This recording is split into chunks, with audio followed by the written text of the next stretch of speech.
قەیرانی سووریا پێینایە شەشەمین ساڵیەوە. لەو ماوەیەدا هیچ کام لە حکومەت و ئۆپۆزیسیۆن نەیانتوانی چۆک بە یەکتردا بدەن و نەشیان توانی لەسەر داهاتووی بەشار ئەسەدی سەرۆکی سووریا ڕێک بکەون کە خاڵی سەرەکی ناکۆکیەکانی نێوانیانە.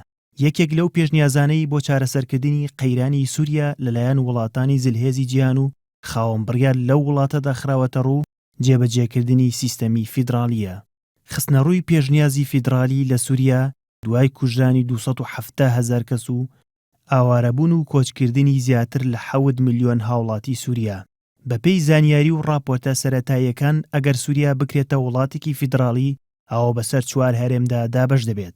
هەرێمی کوردەکان لە باکوور و باکووری ڕۆژهەڵاتی سووریا، هەرێمی سوننەکان لە ڕۆژهەڵات و ناوەڕاستی سووریا، هەرێمی عەلەویەکان لە ڕۆژئاوای سووریا، هەرێمی دروزەکان لە باشووری ڕۆژئاوای سووریا.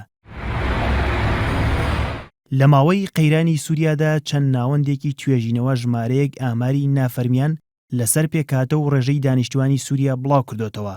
بەپێی ئەو توێژینەوانە ژمارەی دانیشتوانی سووریا بە 24 ملیۆن کەس خەمڵێنراوە. کورد ڕێژەی لە 15 پێک دەهێنێت و کە دەکاتە 3 ملیۆن و 600,000 کەس.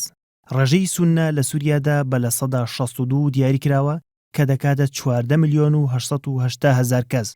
عەلەویەکانی لە 10 بۆ لە 112 دانیشتوانی سووریا پێک دەهێنن کە دەکاتە 2 ملیۆن و 880,000 کەس. ڕێژەی دروزەکانیش لە سووریادا لە 103 کە دەکاتە 720,000 کەس. ڕێژەی مەسیحیەکانیش لە 105 بۆ لە 106 کە دەکاتە 1,440,000 کەس و ڕێژەی ئیسماعیلیەکانیش لە 101 بۆ لە 102 کە دەکاتە 480,000 کەس. بەپێی دابەشبوونی پێکهاتەکانی سووریا ئەگەر ئەو وڵاتە بکرێتە فیدرالی، مەسیحیەکان و ئیسماعیلیەکان نابنە خاوەنی هەرێمی تایبەت بەخۆیان، چونکە جوگرافیایەکی دیاریکراو بۆ مەسیحیەکان نییە و بەسەر پارێزگایەکانی حەسەکە و حەلەب و حەمس و شامدا دابەش بوون. ئیسماعیلیەکانیش کە ژمارەیان لە 500,000 کەمترە لەگەڵ عەلەویەکان یەک هەرێمیان دەبێت.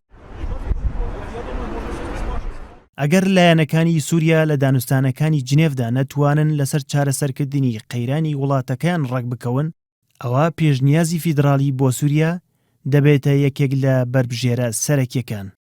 سەرهەنگ ئیسماعیل، NRT